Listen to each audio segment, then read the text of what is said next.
Andrew Catchpole, editor of Harpers Wine and Spirit, and welcome to the latest edition of our In My Vineyard series. I'm joined today by Maison Mumm's cellar master, Laurent Fresnet. Hello, Laurent. Very good to see you. Keeping well, Andrew. I trust? Yeah, hello, Andrew. Very good. Excellent.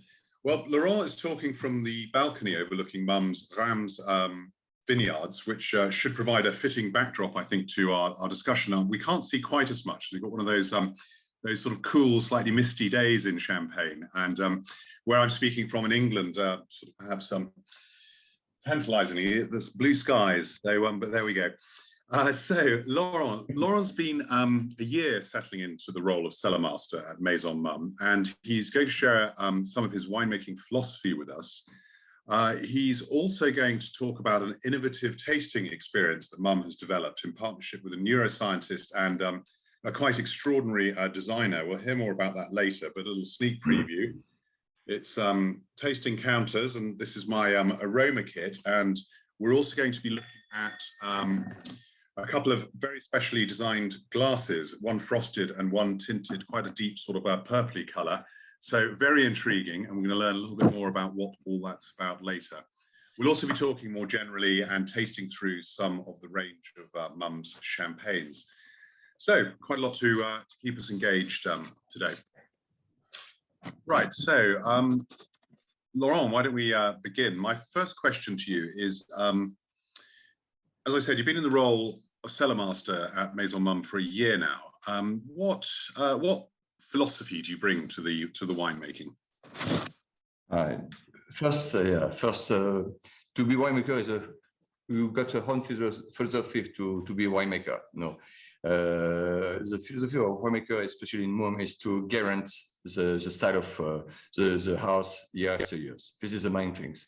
The philosophy of winemaker is to try to put the quality in first. The first question, the first focus is the quality of grapes to the wine. So we're not only focusing about the wine, we're focusing about all the process of the champagne making. So, and started in vineyard, of course. This is very important for us. Excellent. Okay. So could you tell us a little more then about those all-important vineyards? So they're both the vineyards in the backdrop behind you, and obviously you're working with vineyards elsewhere across the region. So tell us a little about those vineyards and what they contribute to your wines. So in Mumm, we have the philosophy of the style of Mumm is Pinot Noir blackbone. So it's why we are actually today in Fresnet windmill. So it's the heart of Mumm's terroir. And we grow more than 200 hectares, mainly in Grand Cru, and especially in Grand Cru of North and south part of Montagne de Reims for the Pinot Noir, and some plots in Cramont and Avis for the Chardonnay. So, but we concentrate all in, we're focusing the blend on the Mumm Pinot Noir terroir, of course. And so we grow, when I tell you, more than 200 hectares.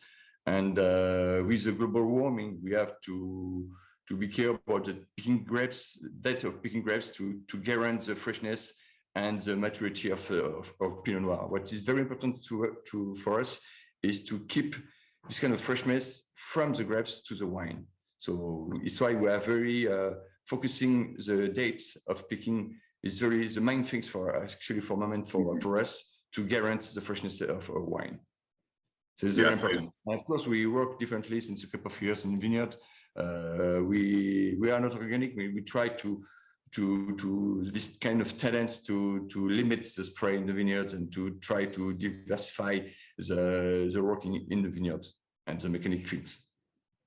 So it's a juggling act, but obviously what it gives you is all these sort of tools in your toolbox, I guess, so that you can sort of carefully judge exactly where how to keep, as you say, that all important freshness and not least with sort of maybe changing and sometimes erratic climate. You also why is Pinot Noir so special to Maison Mumm? Mumm, because the blood of Mumm is Pinot Noir. And actually, for me, my blood is Pinot Noir at 100%, because all my family grow in this side of Montagne de Reims. in all the prestigious plot of Pinot Noir and Grand Cru. So this is for me is very important, and for Mumm it's we find together it's very good match, good pair, winemaker and the style. So because there's is in the blood of together, so it's very important. And so the Pinot Noir give to the Mumm style this kind of freshness, the fruitiness, and the happiness tasting.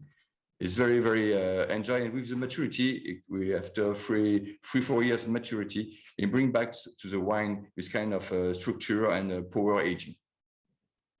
Excellent. Well, hopefully we're going to very shortly taste a little of this in the glass. So the house has described Mumm's Millesime 2015, which of course is a blend of Pinot Noirs, as I love this as a tasting note, unequivocally decadent. Please, could you take us through the thinking behind the style, the character, and the nuances of this release?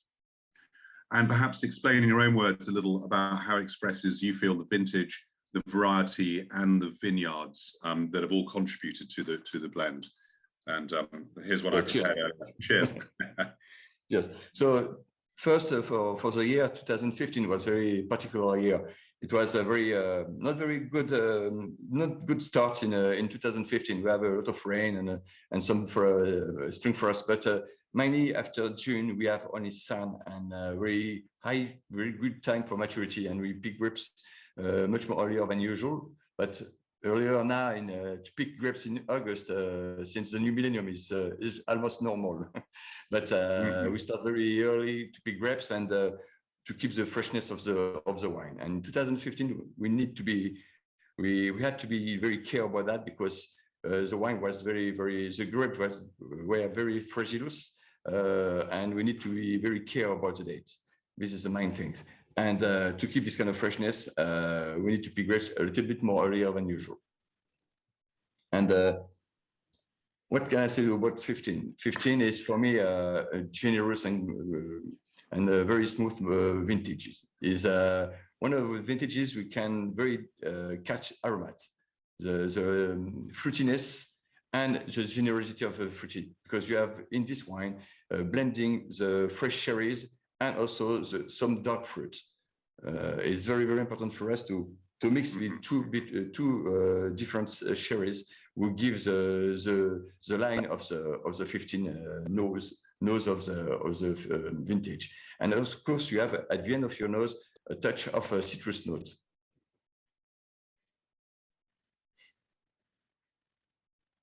Certainly just an incredible intensity, aromatic intensity on the nose. It's yeah, it's very intense, because all the plots we use for the Pinot Noir, because it's blending by 75% of Pinot Noir and 25% Chardonnay, and 3/4 of Pinot Noir come from all Grand Cru around the north part mountains de Reims. So it's you have Mailly, Verzy, Verzenay, you have Bouzy as well, and Ambonnet, and a couple of AI plots.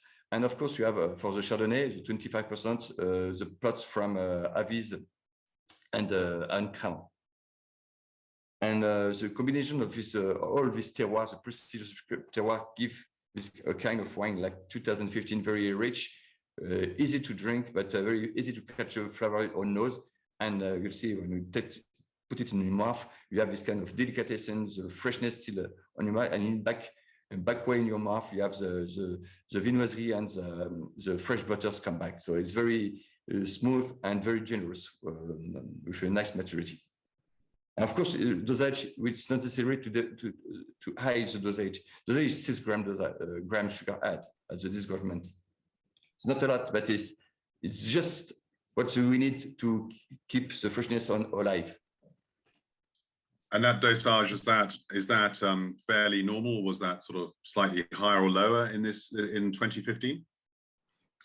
In 2015, it was very, we can find this kind of quality very often in 2015, because 2015 was very complicated here to select the best grape we can find. For us, we were lucky because we have by own a lot of vineyards, and we can shows much more carefully and with a lot of delicatessen all the best grapes and best plots to produce this and to select the wine. That's why we don't normally in 2015 some vintage from different houses use much more than 8 grams sugar add. For us, it's not necessary. The wine is enough generous, but you speak. I saw you spit away, but it's too generous for me. I drink it. I don't have a bowl for that. I feel rude spitting out your wine, Laurent, in front of you.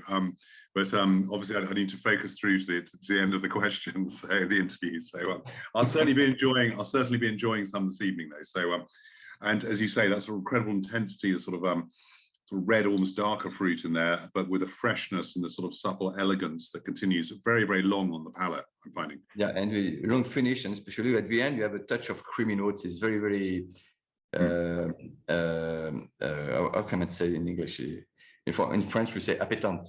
Appétancy? I don't know. A glass is not enough.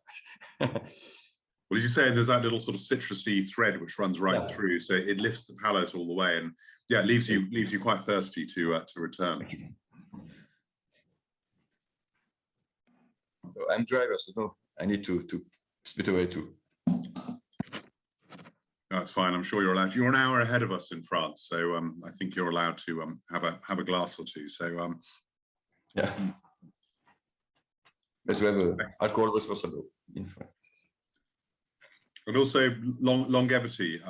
This wine strikes me as being one that's built to last.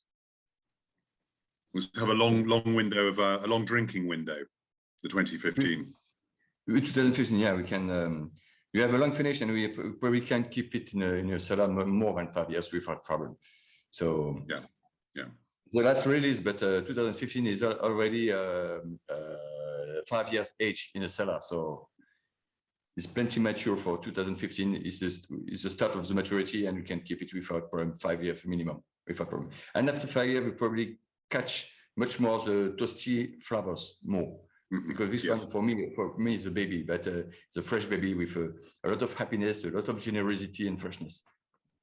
Yeah, still very fresh and ebullient and very youthful. Yes, exactly. So, but with a sort of gravitas as you go through, with a nice weight. And I can see this wine as a food wine as well. Certainly. I mean, do you want to just mention anything about sort of food and wine pairing with this sort of style?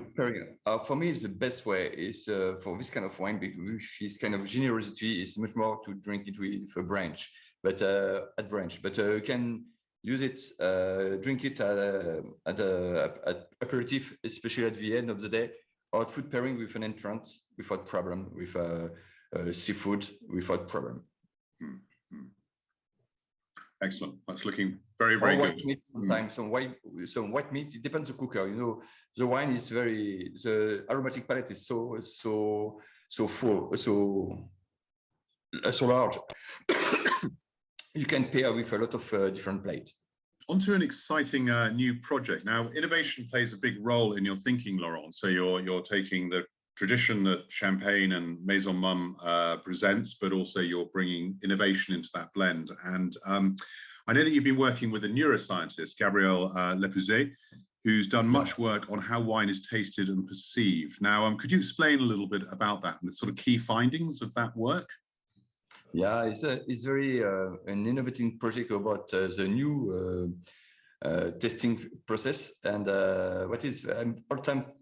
I was all time fascinated about testing and the way to perceive some aromas. So, and the way how can change the way of what you perceive all time in your glasses and your nose and your brain, what you translate it with neuron and so.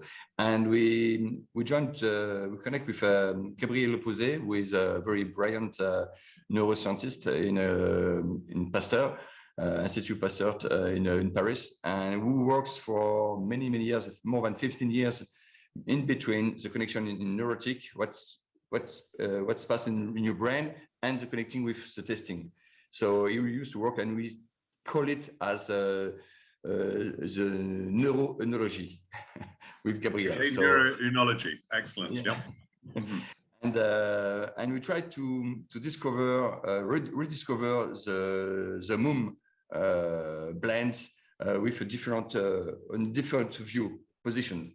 And for that, we need to perturb your testing with different things. So it's why the way we did with Gabriel. So it was very interesting for me, for Gabriel, for everybody, and it's very rich tasting. So no, we don't. Yeah, sorry. Yeah. So this is how when you take a liquid, when you take a wine, and depending on the environment around it, so the container it's in, the colors, the other visual cues and tactile cues, is that correct? Is that?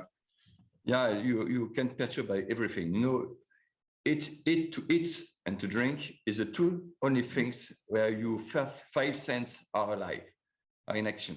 So tasting, you can change your tasting by this five senses: the sound, the touch, the view, of course, your nose and your mouth. So all the five senses are alive. So if you change perception of one sense, you change the way of your tasting, and you can find a new facet of your wine differently, and you test the wine differently, and you can perceive some aromas you don't discover normally. So this is a way to discover and to see the style with another vision.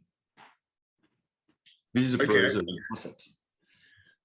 So that's, I mean, it's really fascinating thinking about bringing five senses to wine and food. And I suppose in a way we know we do that, but we don't often recognize how those different cues are changing our perception. So this has resulted in the design, you working with a designer, a quite incredible designer, who perhaps you can tell us a little bit about, and creating both the the aroma kit, the taste encounters initiative, and these extraordinary looking glasses here that I've got in front of me. So could you explain just how all this works and comes together, and how it can enhance understanding of how we appreciate and interact sort of organoleptically with wine? So we don't have to test. We want to speak about Gabriel to Octave first, if you want. Yeah. So Gabriel, it was a neuroscientist, but we work with Octave de Gaulle as well, designer who we work since a long time, because he's in a part of the project of Mumm Cellars, the first champagne should be drinking in space. So. And we work with him about that, and we said to him to find a kind of car to drive the wine and to change the perception of the wine. For that, yeah, we choose the glass to change the fashion of the glass, the touch, the vision, and the perception. So, and we have two different glass, two different wave, two different steam, and two different color, two different perceptions. So, and this is changed completely your perception of the wine. But I can tell you about each perception, how the glass change your perception, because it's very particular, and we don't equal in tasting. So if you put orange juice in both glasses, you can test in this one, and this one is still orange juice, because it's orange, only orange. If you put wine in this one and the same wine in another wine, you used to like to test two different wine. It's completely different. So we can start the tasting with the aromas. If I don't know if you have a complete kit in front of you. Yeah.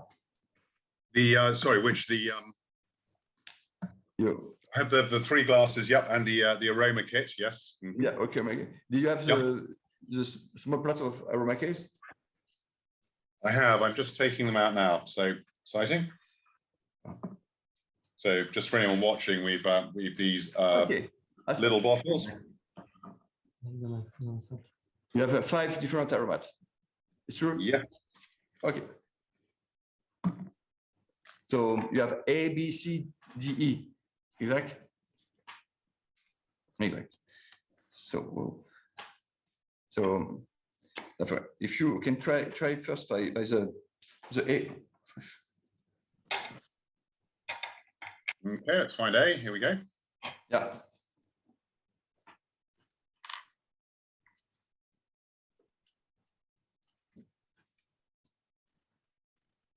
I don't know if you can smell something. Wow. So, do you smell something? Yes, it's quite subtle. It's getting more on the sort of citrusy end of the spectrum. I smell nothing for me. I smell nothing. Okay. So it's very, very light. And I know I was having trouble getting much out of it. I thought maybe I detected a little bit of citrus, but I think you're suggesting that it's actually neutral, yes? Yeah, but for me, I smell anything. It looks like water or pepper, because it's this. I can smell only the pepper I use for the smelling. But it's normal, you know. A third of the population can smell this aroma at this concentration. This molecule, we call it beta-ionone. Beta-ionone is a main component of the violet aromat. And violet, not everybody can smell it at these concentrations. The concentration of this molecule is 0.5%. It's true, yes, 0.5%. So at these concentrations, only 2/3 people can smell it, and me, of course, I can smell it. So, you know, it means that with your DNA, everybody are not equal at the beginning. So somebody are much more stronger with citrus, fruity, flowers, or something like that. And other people can smell much more differently. Everybody is unique when you smell. So we can touch the second one, is a bee. Okay.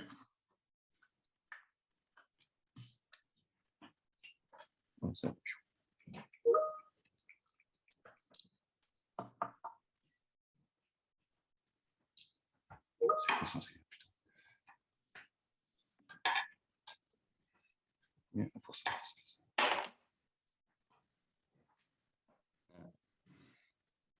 No, there's definitely some aroma there, sort of maybe a little like sort of, I don't know, Palmer violets or something.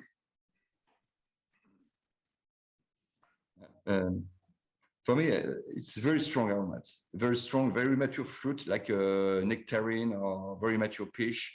It's very juicy.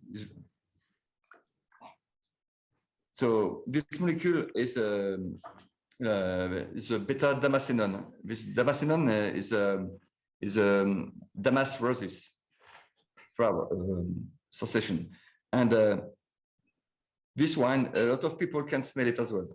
So the concentrations of this molecule is 1%. So, but again, with your genetic, we can smell it differently, very high or not high, but or not at all. For me, it's strong. No, the first for A, it was nothing for me, and this one is very, very strong. That's interesting, because for me, that's definitely not strong. It's very, very subtle. Yeah. But it's normal. Nobody, everybody is completely different. Yeah. So, and we take the C. This is completely different as well.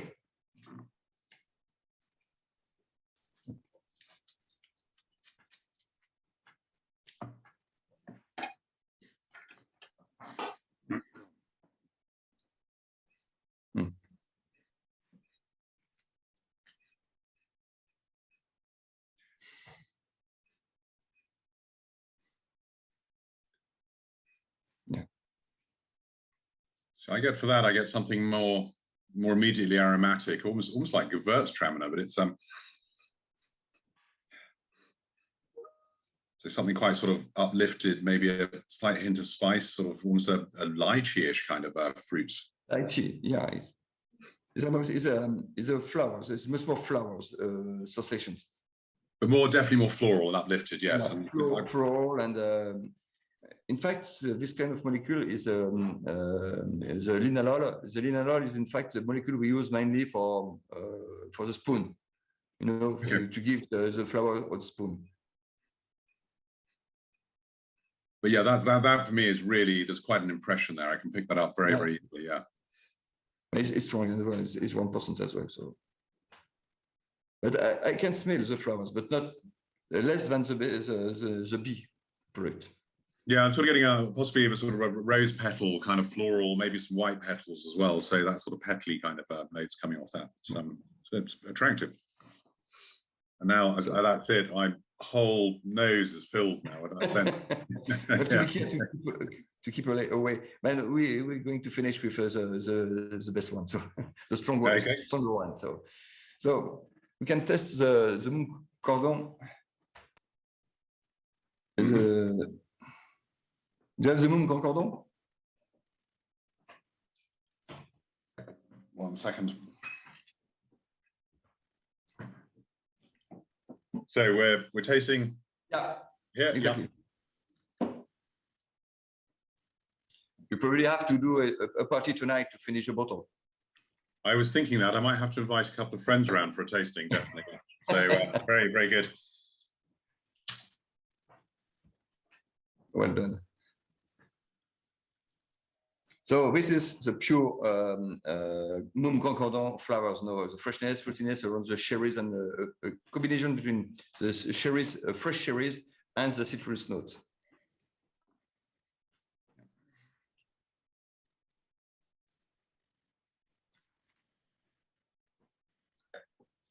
And mouth, yeah, this combinations as well with the fruitiness and the viennoiserie and the grady things, you know, pastry notes. And very long in the mouth.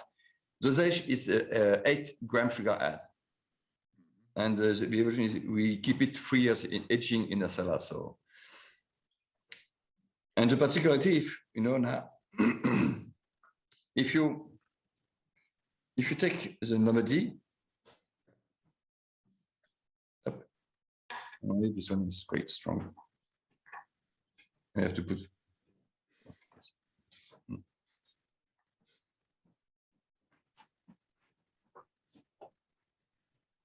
Wow. The D, okay. The D is very particular.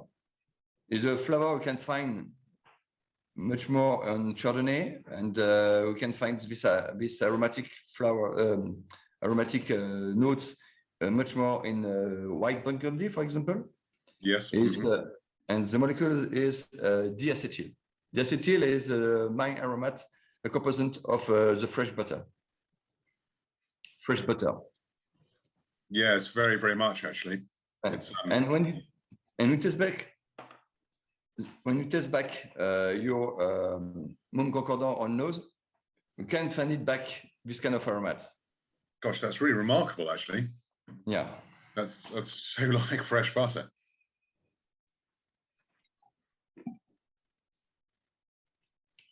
Our nose will directly find the butter, and you have butter in it because the particularity in Mumm is we practice the French the malolactic fermentation. We give this kind of lactic acid, who give you back with different evolutions this kind of bakery notes around the fresh butter, the viennoiserie, brioche, and so on.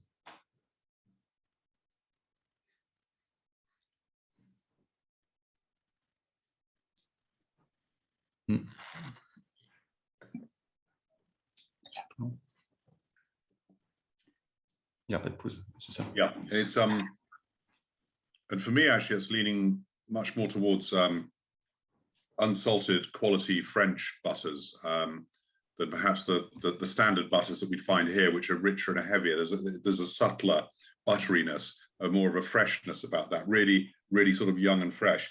I'm getting that in the wine, not so much of big sort of brioche kind of bready flavors, but maybe more on a kind of slightly fine bready kind of character as well. So exactly the fresh butter, on the fresh end of that spectrum, yeah, that's remarkable. Gosh. And if you use the last the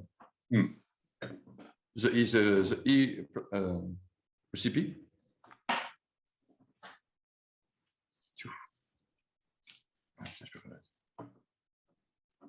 Oh.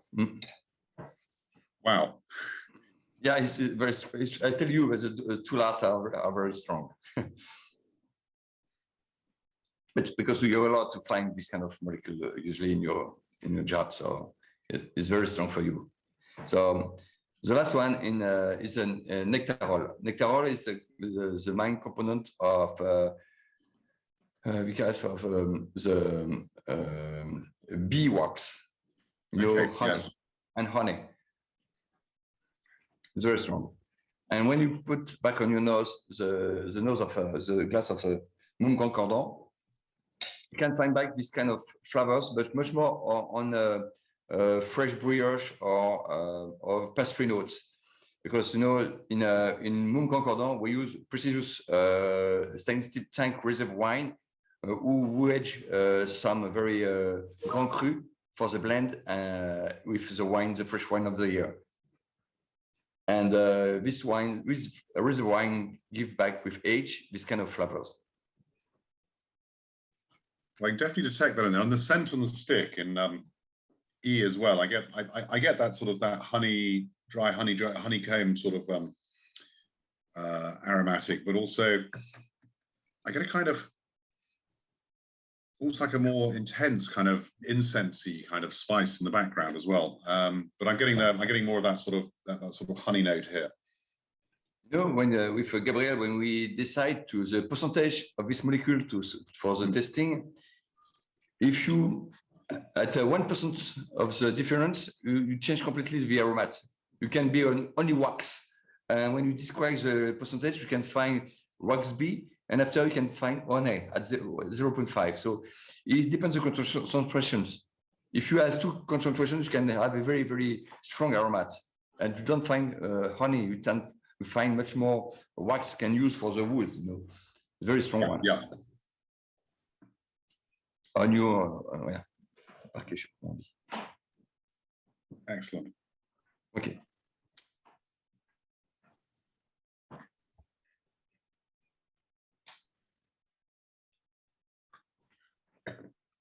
On fait une pause entre les deux. It's certainly really interesting pulling out components and sort of pre-sensing them and then diving in and looking for them in the wine, and they come into sort of sharper relief, I think, when you once you've done this. Yeah. Then it becomes really sort of clear cut what you're looking for in the glass, and that particular element of sort of stands out quite clearly, which is really intriguing. It's very interesting and very.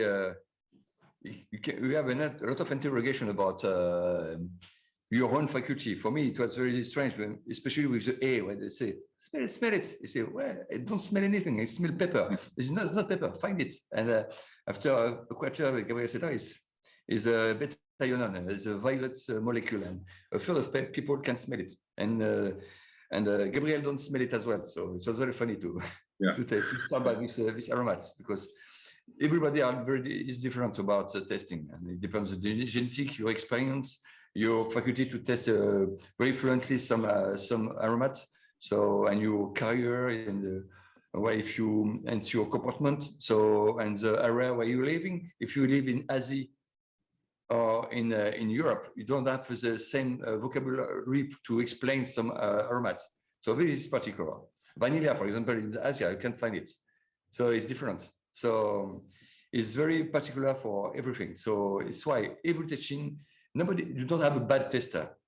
Everybody tests by their own faculty, and we can explain it differently, but you can find the same. The one is the same for everybody, but you can explain it differently.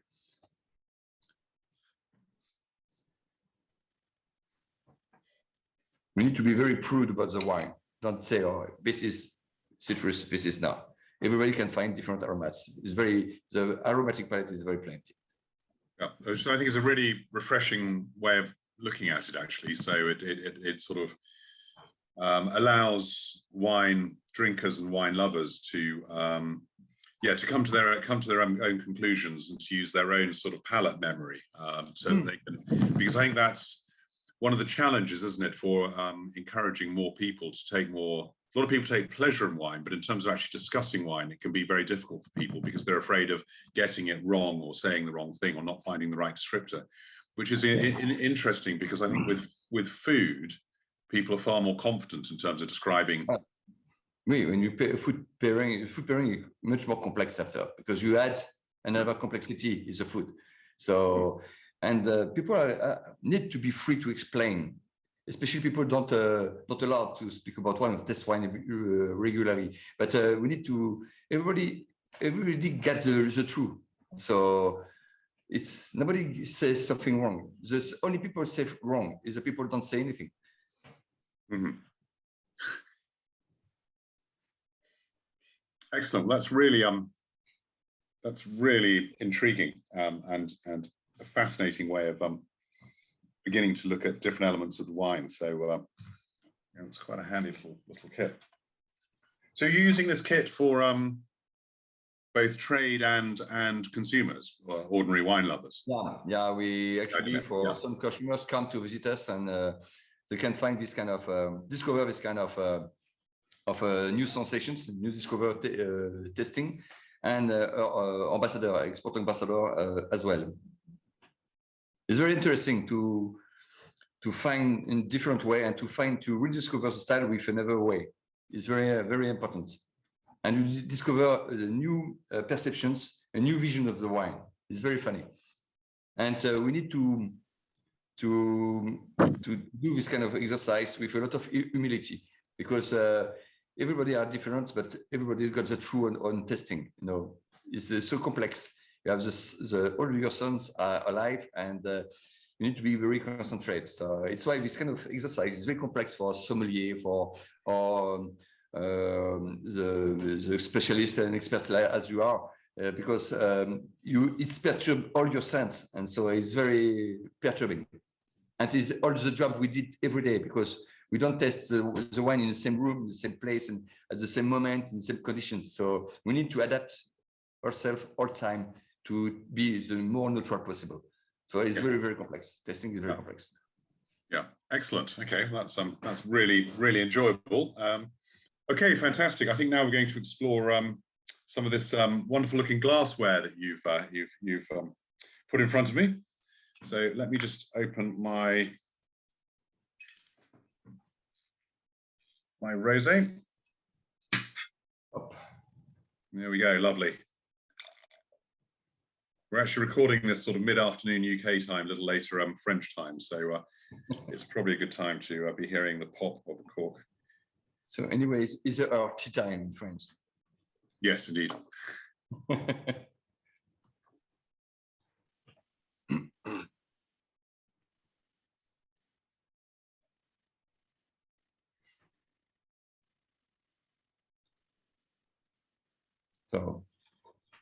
So the Rosé Grand Cordon is blending about at 2/3 of Pinot Noir and a little bit Meunier, but especially with a third, 15% of red wine add.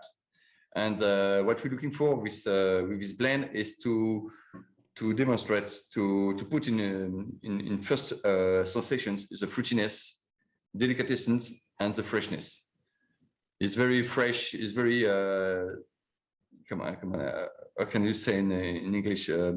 Something like very easy to drink with a touch of toasty things and at the end of your mouth. You know, like coulis fruit, jam fruit.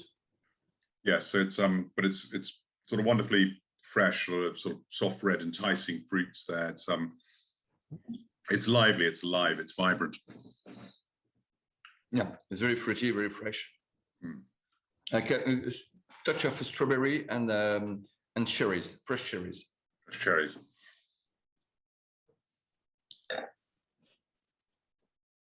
And if you take the second glass. Mm-hmm.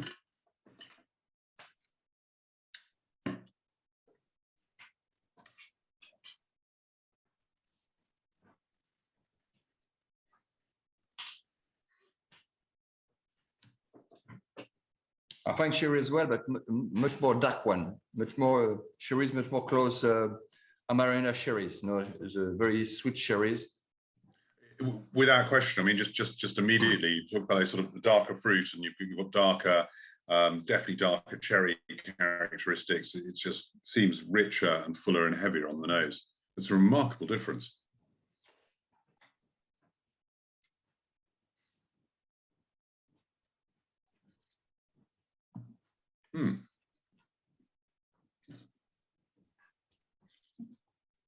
It looks much more gorgeous in the mouth.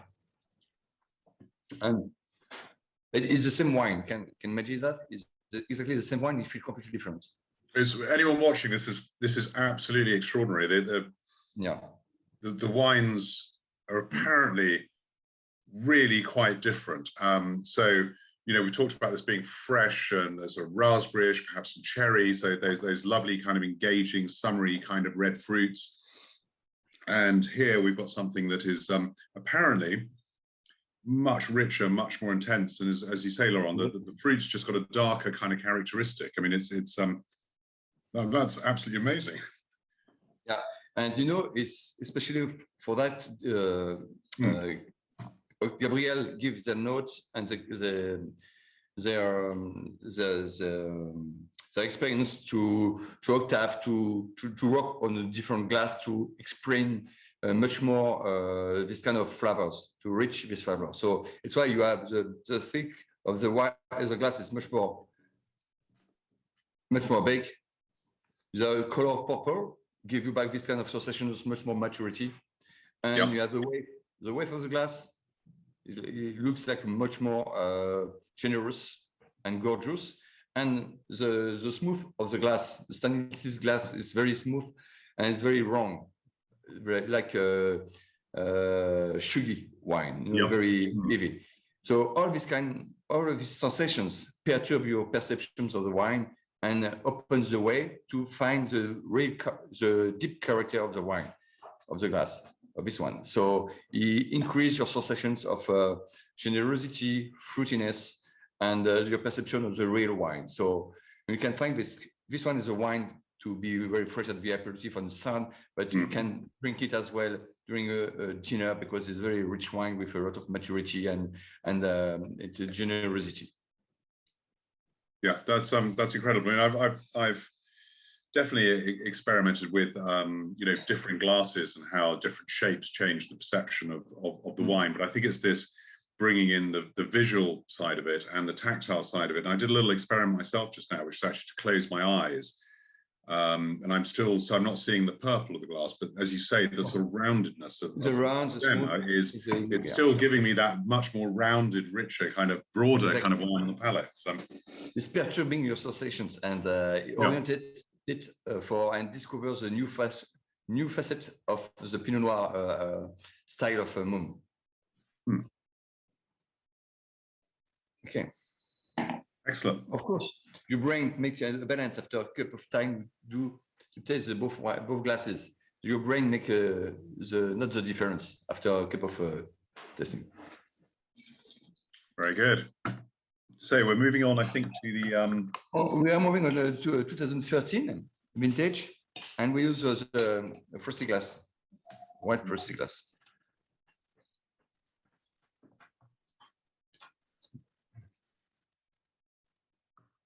Okay.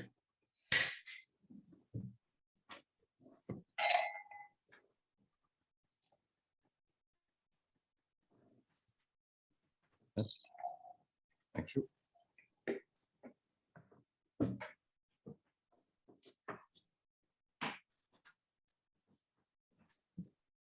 So 2013. So it's very particular vintage. 2013 because it was very particular year for us.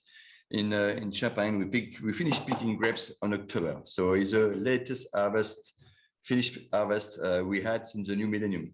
So it's why, because we have a very long maturity, and we had at the finish very nice maturity with very nice grapes, no disease, no problem, and we select the best part of the plot to blend it.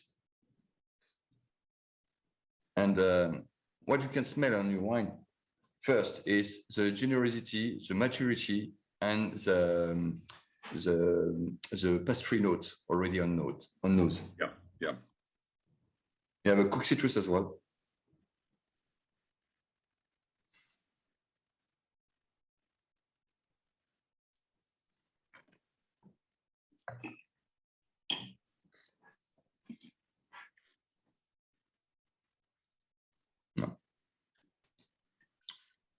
Touch of freshness, but in mouth you have this kind of generosity. Keep your mouth much more long in your mouth. I'm getting some of that really nice kind of brioche character carrying through. There's always a core of freshness, but it's very persistent actually. It's got good length as well. So this is building by 81% of Pinot Noir and 19% Chardonnay.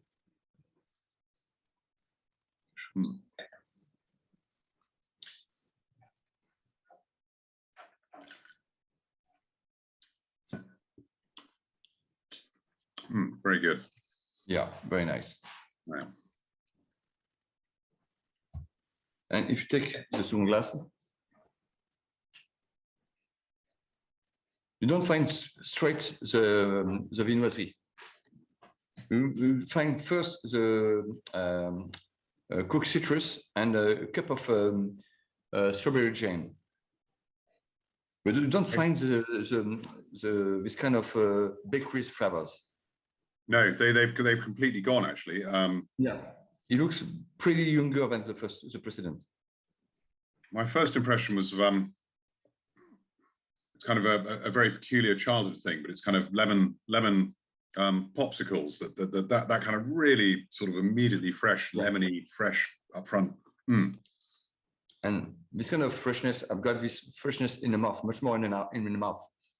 In mouth, I can catch the minerality and especially the yellow, the lemon. The lemon, the yellow, not the lemon, lemon is yellow. Yes. Et lime is green. So the lemon flavors, cooked lemon flavors, but fruity, much more fruity than the precedent. It's a freshness as well. A zestier kind of citrus, and yes, we've sidestepped somehow those more intense developed characteristics in the first glass that we were perceiving there, because I know they're still there. And you discussed as well the sort of the mineralities perhaps in greater focus here, and you get that there's more of a sort of sense of sort of tension, tautness running through the tensions, minerality come from the terroir we use for the blend. You know, all the varieties we use come from the north part and south part of Montagne de Reims and the Côte des Blancs, with on the chalk and limestone area.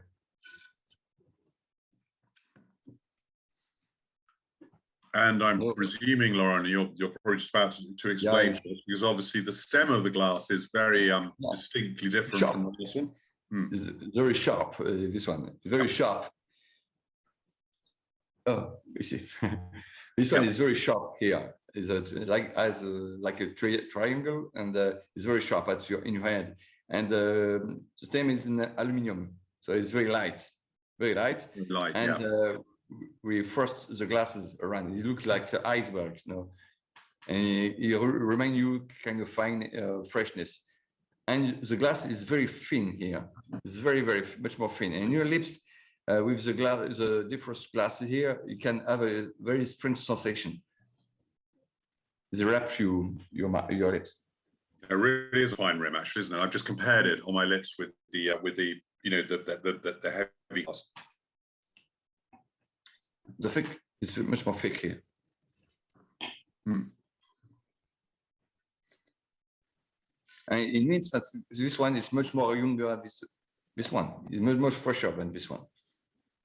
It's just remarkable because sorry to interrupt you. You get the developing characteristics.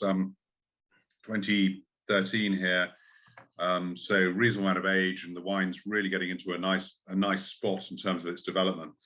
And here it's like it's been pulled back. It was pulled back on the Reims a few years. You know, it's fresh out of the gate. Yeah. On the freshness and fruitiness, back in the freshness and fruitiness. And you can, in fact, at the conclusion, say this one got a long pour aging, because after you say that you still have some fresh notes in the glass, some fresh notes, and a very high capacity to age in the cellar, to give back maybe a couple of years, in 5-6 years, to give up this kind of toasty flavors, to this kind of the evolution of the tensions and the minerality will give you back this kind of smoky notes and toasty flavors. Yeah. And the same wine. This is remarkable. It's the same wine. Same wine, yeah. Again, if those watching, it's difficult to describe quite how different they seem in the glass. It's absolutely extraordinary. Okay, so we're going to test the 2012 Blanc de Noir of Reserve Blanc de Noir of Mumm. 2012. So 2012 was a very strange year because we had a very big spring frost in April. We destroyed 40% of the vineyards, and we get a very low yield at this period. So, but a perfect maturity and perfect acidity. So we try maximum to blend the best plot to produce the vintage, because it was a very exceptional year. Not a lot of quantity, but a very nice year. Nice in quantity, in quality. And 2012 was a combination between freshness and maturity.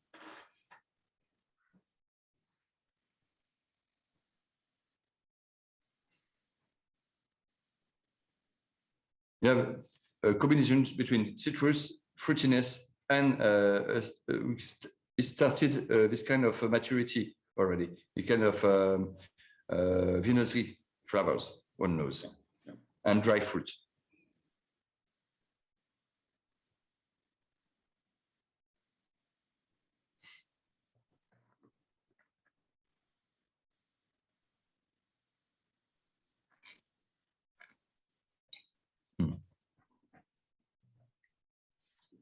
It's perfect time to have this kind of wine.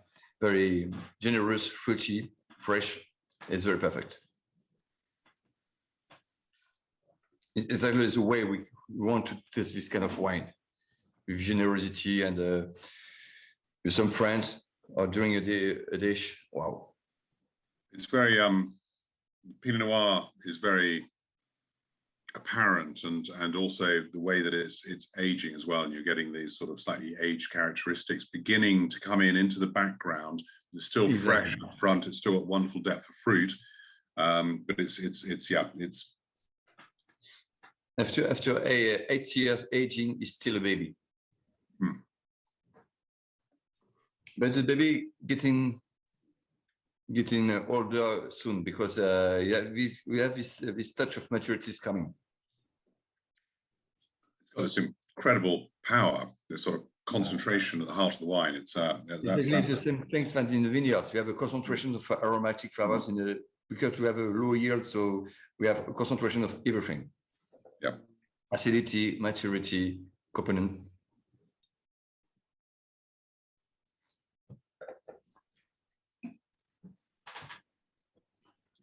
A little sip of that. That's absolutely fantastic. It's looking very good. So, and if you take the same wine in the frosty glasses, so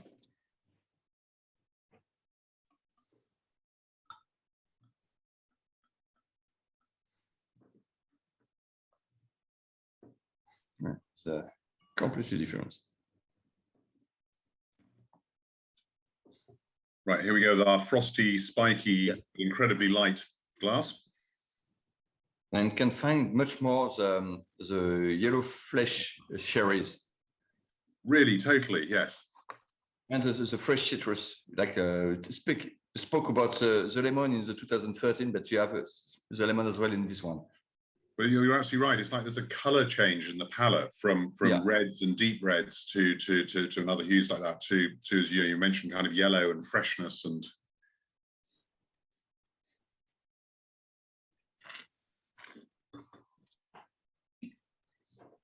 And what is very incredible in mouth is very straight, very net, pure. Is on the freshness and the fruitiness. With a long pour in mouth, it's very much more longer in mouth. Wow, and it's the same. Yep. Yeah, it looks so fresh. It's like it's pulled it back by a few years, basically. Yeah, exactly. And it's a good transitions to take vineyard glasses.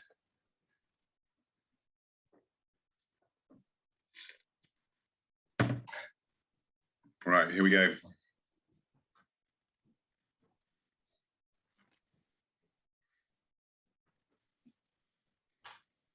is extremely perturbed me a lot because it was completely different between both of those wine, of those glasses. Wow. Well, this the second glass just simply amplifies that sort of power and intensity. Yeah. Within the Blanc Noir. No, and much more on the nectarine and very mature sherries, much more dark one, and juicy cherries. I'm also getting like almost a slightly sort of sour bite of cherry, so it's lifting the palate, but that, yeah, it's like you say, that darkness and that richness. Where's the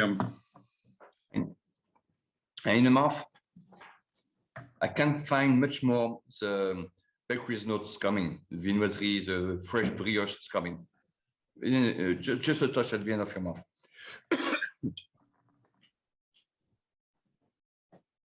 Now, with this kind of glass, you can imagine the potential aging of this kind of wine. It's incredible.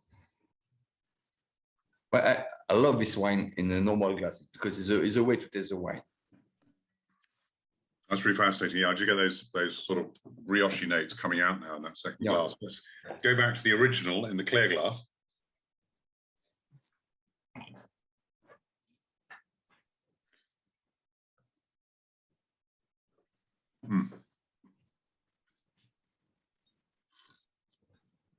It seems very harmonious coming back to the clear glass now, not being pulled to one extreme or the other. But again, I'm finding it much easier to see both of those elements now in this glass that we sort of took to the extremes with these two glasses. Yeah.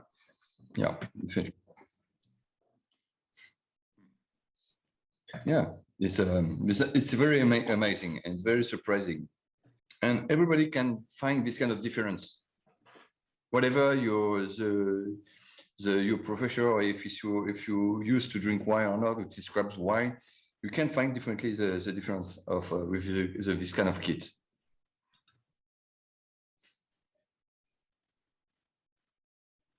So, and in fact, at the end, you can see how much rich is the style of Mumm with the Pinot Noir.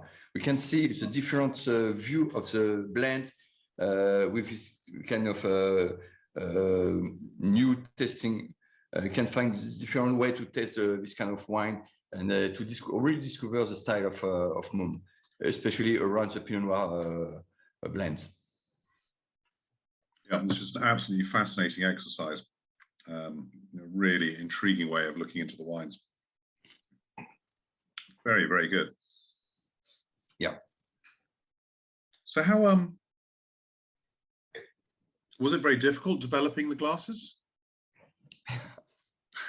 Yeah. Is that too long a story for this video? It was very true. But imagine we need a day to find the great color to find for these glasses. To find the purple color, it was amazing. We moved to Verdun, the northeast of France, to try different color of wine, of glass, and we test the yellow one, the blue, the green, the red with different intensity, and the yellow one I couldn't drink anything in a yellow one because it remind us the bitterness. On your nose, it's like a tea powder in your mouth. You say, oh, you have you say, no, I can't drink it. It's not possible. And with the green, it was much more yodish and salty notes coming. And with the red, it was much more the sugar come. You say, oh, it's sugary. It's a sweet wine. It's not sweet. It's a Grand Cordon. And it was very, and we select the purple wine to very improve the characteristic we're looking for. The brioche, the bakery's flavors, and especially the cook sherries and around the Amarena sherries and the citrus notes. Yeah. It was the same with the intensity of the frosty of the glass. We try different intensity to frost the glass, and we broke some glass because we frost too much. So, and we need to try to find a great balance to be so rips on your lips and to enough to have this kind of sensations. And of course, this kind of aluminum is aluminum from space. Aluminum is very particular aluminum. It's the aluminum we use for space, so it's why it's very, very light. Mm-hmm. So it's very sort of high-tech aluminium. Yeah, high-tech aluminium, exactly. Yeah. And for the second one, the EV one is only stainless steel inox, much more smooth and very, very heavy. Yeah. And well, imagine we need to find the combination between wire and glass to stick the both part, because you don't have a physical combinations to have this kind both in the same time. So it was very Octave worked a lot to find a good concept for that. Well, it's certainly working, and that's yeah, that's amazing. So, okay, I mean, what a remarkable tasting. That's very, very different indeed. So, presumably you can. Where could people find this to experience it? Where can find it? At home, anyway. You have to come to visit us. Yep. Provided we don't distribute that things. We only keep it to celebrate the rediscovery of Pinot Noir style of Mumm. After we probably work in a different way, but for the moment we need to teach everybody for that, and to know if people appreciate it. A lot of people appreciate this kind of kits, and everybody are very interesting and surprising, especially. Sure. Yeah. Excellent. Well, honestly, Laurent, thank you very, very much for taking me through all of that. That's been a bit of an eye-opener, actually, and I've got a lot to take away and think about. It's definitely a different way of looking at your wines, and looking at Maison Mumm's wines, and I think that's a very interesting learning curve as well. So superb. I think possibly I might just recharge my glass with a little of the wonderful, very 2012. Yeah. Benoit is very gorgeous. So cheers. Yeah, cheers. Well, thank you very much. Cheers. Very good to see you. And it's a pleasure to discuss and test some cup of wine with you. Yeah, fantastic. Okay, thank you very much. Thank you, and thank you all for listening and watching. I hope it's whetted your appetite and also whetted your minds. What we'll be doing here. Okay, so thank you to the team for everything.